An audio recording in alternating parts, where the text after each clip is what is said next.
Welcome to another episode of the Global Investors Podcast. I'm your host, Charles Carillo. Today we have Joey Muré. He spent over a decade in the mortgage industry where he became a branch manager and led a team of 25 loan officers. Joey then shifted his focus to empowering others to break free from traditional financial systems and build lasting wealth by co-founding Wealth Without Wall Street, a company dedicated to helping individuals achieve financial independence through passive income strategies. So Joey, thank you so much for coming on the show today. Charles, so good to be with you, man. This is going to be awesome. Yes, it will be. So before we get started in what you're doing now, can you tell us a little bit about your background prior, personally and professionally, prior to getting in and starting Wealth Without Wall Street? Yeah, man, I'll tell you, I was on the traditional path that everybody else was, go to school, get good grades, get a college degree, and get into the corporate world. And started in the mortgage business. And I was on the hamster wheel, okay? And what I mean by that is I was addicted to that phone ringing, right? I had to always be available for that real estate agent or that client to call me to set up their new mortgage, to refinance it, whatever the case may be. And I will tell you, I looked up in my late 20s, I was making over $300,000 a year, but I was more distant from my family and I was not financially successful. Like I was like, this should be more, it should feel more successful because of the numbers on the page. But the reality was, I remember distinctly being at the beach with my wife and 5 daughters, Charles. I have 5 daughters, so you can pray for me after this. I was at the beach with them and I would tell them, hey, you guys go on down the boardwalk to the beach. I'll be there. I just had to take this one more phone call. And you know how the story ends, right? 3 or 4 hours later, I'm walking down that boardwalk out to the beach and they're walking back up because they're done for the day. They've finished being on the beach for the day and Dad is just now showing up. So I'm physically with them, but I am miles away mentally because I was the only active income in the family. Now, my money was not earning me money. I was the only asset at work. And that was a problem. That was a massive, it's like my worldview and my reality were at odds and something had to be changed. What was, kind of give us your catalyst for getting on, let's say, the other side of the table and getting involved with passive income and getting involved with, I imagine, you were just doing residential loans that time, or were you also doing for investors? Yeah, just residential. We did work with some investors to buy, single family up to about 10 properties. You could usually do an individual loan. But what happened to me was 2009, someone handed me a book, my now business partner, Russ. It's the book that changed the way I think about finance, about taking control of my investing world. And the problem was, and I think it's what is inherent in most cases today, I had abdicated investing to Wall Street. I had handed over my money every single month to 401ks, to IRAs. I was even going down the path of setting up 529 plans for my girls. And it never dawned on me that I should have been the one taking control and access to my money instead of putting it into these vehicles that someone else was managing on my behalf. And so this book told me, wait a minute, you have to become the banker in your life. It's called Become Your Own Banker by Nelson Nash. And when I read this, I was like, wait a minute, this is the thing I was looking for that I didn't even realize existed. And I started implementing the things from that book. And fast forward 4 years later, I had seen such a massive change in the way that my family was going to be affected by this, that I was like, more people need to know this. Like, why am I one of the very few that understands this concept, that understands this whole worldview of understanding, taking control of your finance and creating a storehouse for wealth that can be leveraged into passive income and ultimately freedom, right? Passive income is a word that gets thrown around, but what's the result of passive income? When our passive income exceeds our monthly expenses, we're free, right? I can pull up my phone and I can look at my calendar app. And if you're not joining us visually on YouTube or something, I can look at my calendar and I can say, I'm putting the things, those little color-coded boxes on my calendar app, I get to put those on my calendar. No one else dictates to me where I'm going to be, with whom I'm going to spend that time. And that is, in my opinion, if you could visualize freedom, is when you get to place those things on your calendar and nobody else does. That's what needed to change. That's what I was on the path to doing at that time in 2014.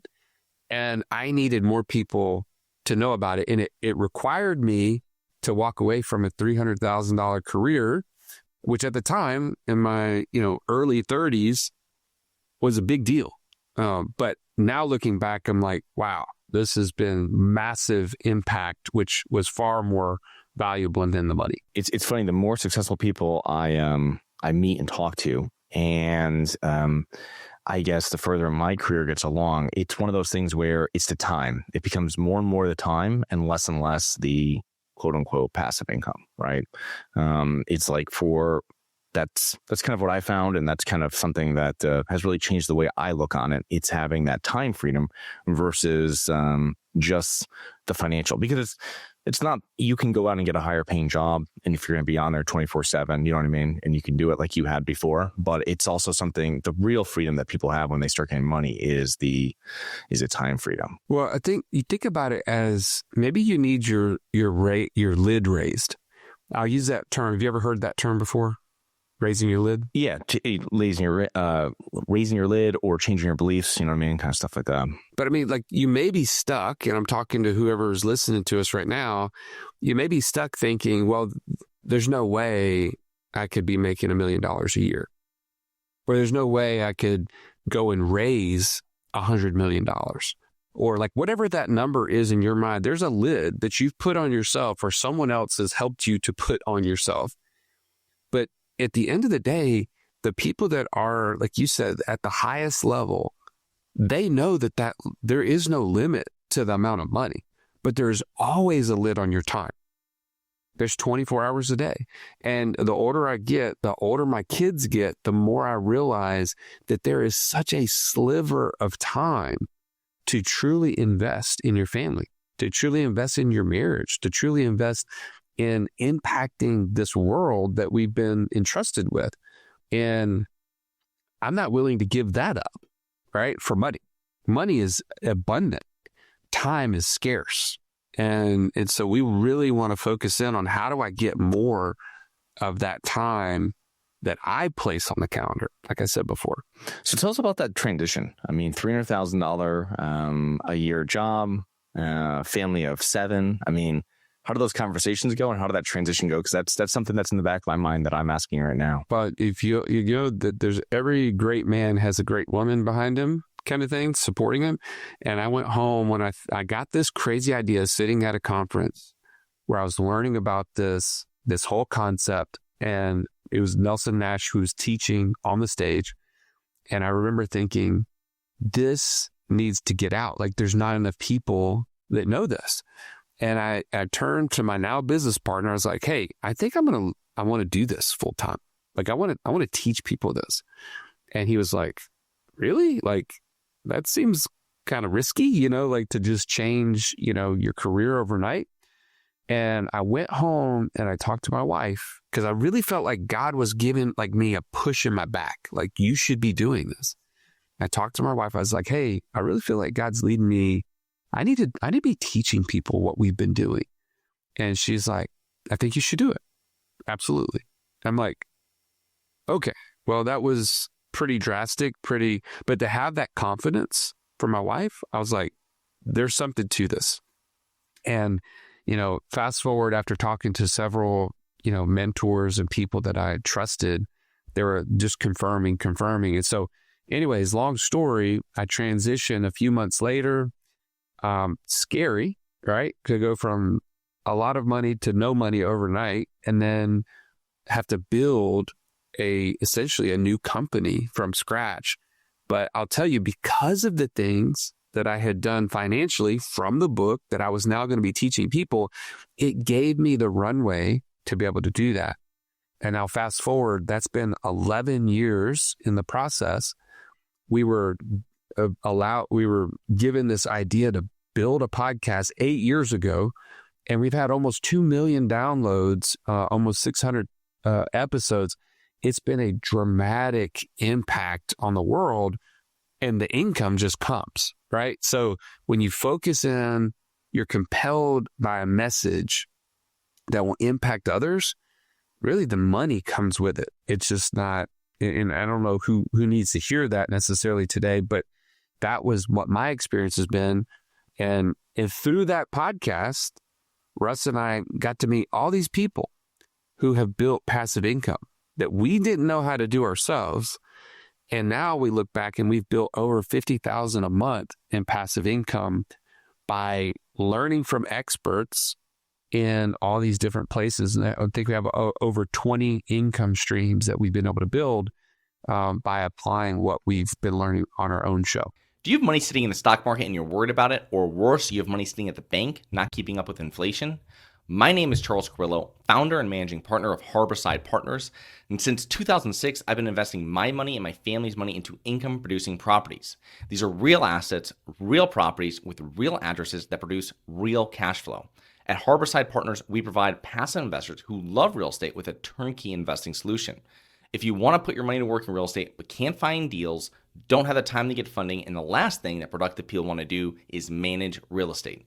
We find the deals, we fund the deals, and we manage the tenants, the termites, and the properties. Partner with us at investwithharborside.com. That's investwithharborside.com.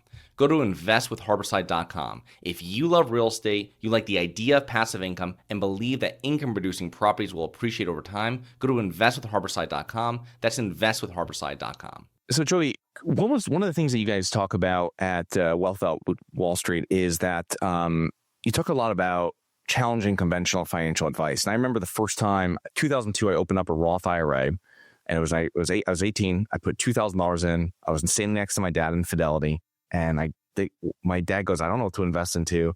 And he was a real estate guy. He didn't know anything about stocks. He just knows this is something good to start. Then we looked at the guy, and he just told us some mutual fund to put it into. And you're kind of just like, and every time that I think that, I've become a lot more educated since then, but it's one of those things that I think most people are kind of stuck in that trance of, I don't know what to do. Family member that you trust doesn't know what to do, or other person you trust doesn't know what to do. And you kind of look across that desk and they're like, oh, you know what I mean? And I imagine he got a really good commission on that or whatever it might be. Probably not that big on $2,000. But the thing is that you're entrusting something to someone and you don't really know exactly if that fits into your goal per se, right? So what is your thought? I mean, why it's important why you challenge conventional financial advice when going and doing a 401k all the way through, and then why other people should do the same? Yeah, I think it comes down to, what do people really want? And we've talked about financial freedom. We talked about your passive income exceeding your monthly expenses. If you really don't want that, then you really don't need to pay attention to what we're talking about here. But if you do, then you have to start being thinking critically about what you do with money. Because if I want to be financially free today, and I'm not talking to somebody who's in their 60s, I'm talking about somebody who's in their 20s, 30s, 40s, 50s, and they say, you know what, there's something to this. Like, life is passing me by.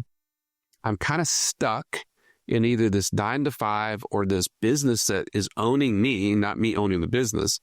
I want more time. I'm going to focus on building passive income today. Well, then I can't, in good faith, continue to put money in a 401k. Well, why? Because I'm actively locking those dollars up until I'm 59 and a half. So I'm literally I'm at odds with my goal. My goal is financial freedom today, but I'm telling my money, I can't touch you for the next 30 years, let's say. That doesn't work. So I have to have a different vehicle to accomplish the new goal. And it also So the step one is I have to have the right goal. I have to know exactly what I'm trying to accomplish. Step two is I have to have a plan to achieve that goal. And under that plan, it requires me to have a different vehicle where that money needs to go. And you mentioned a Roth IRA. Well, people are like, well, there's no tax on it, but it still has the same end goal of long-term investing that I don't really get to touch today. So what we use and what we teach on, like how we got our start, was this idea of the infinite banking concept, where we use just what the banks do, because that's what we're trying to do, is become like a banker. They put money in the billions of dollars in high cash value life insurance. Well, you're like, why would you do that? Like, that seems like a dumb investment. It is a dumb investment. It's a fantastic savings vehicle, right? Because cash value grows guaranteed. It has a dividend that's paid every year for over 100 years in all these companies that we work with. It grows tax deferred and also is available to me tax free. And I can leverage it through a loan process in the insurance company without structured repayment. This is a ridiculous savings vehicle. And once you do that, like once you start redirecting that cash flow into something like this, that gives you all these benefits, which we could dive into if you want, but I'm just telling you, this is the new place to start saving cash. Then your cash says, hey, Charles, you got all this money here. What are you going to do with it? And it forces you to turn that creativity on as an investor. Whereas remember, when I first started, I told you I was just giving money to all these 401ks, IRAs, and things like that. And I had shut the investor part of my brain off. I was never growing as an investor because I didn't think I had access to any cash. And I didn't, because I was putting it away from me. But as soon as I started having cash, it forced me to grow as an investor. So I started investing in things. Some of those things worked out well, and some of those things didn't work out so well. I learned, in some cases, the hard way. But I had to become an investor. We can dive into that. But change how you think, change the place that you put money, and then become an investor. Those are the steps to look back in a few years and say, I'm now financially free because I took these steps. Yeah, that's interesting because most people I'll speak to, I've never had a 401k before, but when I've spoken to people that have had 401ks and they start actually looking into them when they change jobs, right? They want to roll them or whatever it is. And that, like, pretty much they're all in the same thing. It's like that target date type retirement. And that's all it is. They don't know anything else about it. That's all it is. So like you said, they've turned that off and they've just kind of handed the keys, like I was doing at Fidelity, handing the keys across and saying, run the car or do something with the car. I don't know how to run it. You know what I mean? Type of thing. And so, yeah, I see exactly what you're saying. Just kind of changing your mindset, because this is a huge thing. I mean, you change your mindset from, a career, a whole, your decade plus in W-2, switching it to what you're doing now, but changing that whole mindset, other than you having that mentor and going to that event, reading the book, everything else, what else kind of added to that really kind of cemented that this was a good idea, but also educated you in what else you could invest into? Well, I'll tell you, the biggest thing for me was starting the podcast. And I'll just tell you, Russ and I do not pretend to be super intelligent guys. We're rednecks from Alabama. Let's be honest. Okay. But we had all these clients that were learning this infinite banking concept, and they had all this cash sitting in these life insurance policies, which we did too. And you know what? They would say, hey, what should we invest in? And of course, we had no idea. We were like, I don't know. You want to get passive income? Buy a piece of real estate, buy a rental property. Well, if that was the extent of our knowledge. So we were like, well, let's start a podcast and start asking people who are actually doing passive income and start finding out what else is out there. So we forced ourselves to be learners because we didn't know what to do. And I'll tell you what, man, that was in 2017 that we started the podcast. We started heavily investing in passive income ourselves in 2020. So it was like going to college for 3 years before we really took action. And I'll say, if you're in the same boat, like Charles and I are talking about right now, and you don't know what to invest in, that's not uncommon. It's because you've not really had that muscle at work. It's atrophy. And so I would tell you, like, whether you work with like Wealth Without Wall Street, we have a whole passive income lab where we teach you how to be an investor. You learn your investor DNA, like your personality profile. What does it match up with? You build your investor buy box. What are the aspects of each deal that I should be looking for? You learn how to review a pitch deck.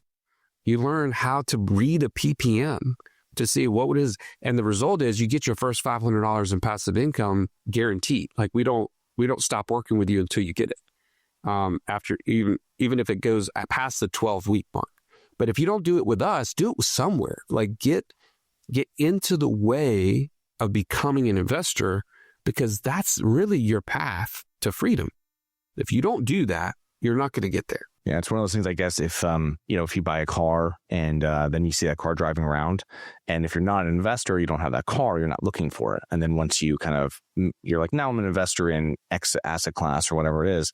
Now you start driving around, you start seeing them, you start looking at them, you start reviewing them from, as you kind of come upon them. And it's just one of those things where changing that or opening that up, like you said, changing that on is huge for becoming successful. I also like the idea about the investor criteria, which you didn't really consider it like that. But when I coach people, it's one of the first things we do is you're setting up your own investment criteria. And we have I myself have a passive investment criteria and also an active passive invest. So if I'm buying this to actively invest into, or if I'm going to passively invest in someone's deal, these are the different things that I'm looking for that need to happen for that to go. And I think people should have that for, anything what they're doing. What do they think their money should go into, what percentage, how it works. And then if you have that plan, then kind of every place has a home, right? Every dollar has a home of what you're doing. Yeah, no, and you'd be shocked, Charles, how few people have a criteria. And so everything looks good. I mean, have you ever seen a pitch deck that looked like a dog? Never, right? But can you imagine, like someone says, oh man, well, it's going to return 15%. This is a great deal. Well, what defines how the 15% is even going to be paid? Is it all at the end of the end? Is it like going to be paid out monthly? Is it an ongoing like passive income, or is it just an equity split at the end? Like there's all these things that have to be factored in, and they have to line up with what you're trying to accomplish. People start chasing ROI because they think, well, that's how you're successful with money. You want your money to earn more money, so it's just all about ROI. But the reality is, it has everything to do with what is your goal. And if you want more passive income than you have monthly expenses, you can't wait around 10 years for that deal to pay out. You need it to be paying cash out today, even if it's at a lower interest rate. But now that starts to stack, and that creates the freedom, right? So, I think you got to become an investor. And it starts with being really critical about who you are and what you're trying to accomplish, and then allow the deals to kind of line up with that or not. And then you can say no fast versus, oh, well, I mean, I guess this is a good deal because it's only one deal I looked at. But if you look at 50 deals, that one deal may be the dog of the bunch. The other thing I found too is that getting or giving financial advice, it doesn't work to other people or getting it from other people because of the goals, right? Of what your goals are. So yes, investing in this is probably perfect for you, right? Investing in this might be great for you. Over here, this is great for me, but it's probably terrible for you for a number of reasons. And I think until you realize that and you're like, oh, okay, now there's not one size fits all with investing because of the goals and what your goals are and what maybe your investment criteria. And like you were saying, that muscle, also the risk, this person probably has minimal risk. You have a lot more risk that you're willing to take on for a portion of your portfolio. That's why these asset classes aren't matching up. Yeah, 100%. And so I just want to challenge you, as you're listening to Charles and I, You should not. I mean, I told you we've got 20 plus income streams, and you hear those. The goal is not for you to do the same thing as Joey and Russ. The goal is for you to do the things that are going to help you get to the end goal. You want to tell your money to go to work to produce the result that you want it to have. And so you can't just listen to other people's investments and just invest the same thing. You have to think about it critically and make sure it's going to give you the result that you want. So one of the things that we've spoken about here, obviously, when people are making this change, how you made this change, I mean, there's a ton of fear. I mean, and there's also people get stuck into when we're completely changing how we invest or what our goals are for our life. There's going to be a lot of people are going to be analytical on it and be sitting on the sidelines. What advice do you have for people who can overcome fear and kind of take action on their dreams, on new investment choices, on a different path that they're taking in life in general? Well, first and foremost, you have to stop looking at the masses, because the masses are broke and they're in slavery. Neither one of those things are things I want to replicate. So if their result is not what you want to replicate, then you can't keep doing what everybody else is doing, right? My mentor, Nelson Nash, said, quit looking at what the world is doing. The world's never been right about anything, right? So, and I think it's just a very general idea, but you look at any majority of anything, the herd mentality does not create uncommon results. It's always common. And if you want uncommon results, like you want to be the one in charge of your calendar, you want to have a legacy with your family that outlives you for generations, you can't keep doing what everybody else is doing. And once you kind of get that, you flip that switch, all of a sudden it's like, whoa, you start questioning a lot of things, but especially what you do with money. And so I would say fear subsides when you recognize that you're going to be different and it's going to serve you to be different, right? The second part about getting past fear is education and the community that you're in, right? If you're in, let's say you are in a W-2 and you go to the water cooler and you start throwing out these ideas, you are in the minority and you will get like crabs in a barrel. They will be pulling you back. What do you mean, Charles? You don't know anything about multifamily investing. What, how do you know that you're not going to lose all your money? What do you do if the apartments don't ever pay, or what? Like they start asking you all these things that they have no context, but they don't want you to go do something different. Right? You have to change your environment, right? The people that you surround yourself with matter in this journey. And then the second thing is education. You being on this podcast right now is a great indicator that you're uncommon and you're on the right path, but you also may have some things, like I said, let's say that you're a highly successful entrepreneur. Just because you're an entrepreneur does not mean you're an investor. I'm just going to burst your bubble. They are totally different skill sets. Being an entrepreneur, you have to take some risks. You got to stick your neck out there. All those things are good.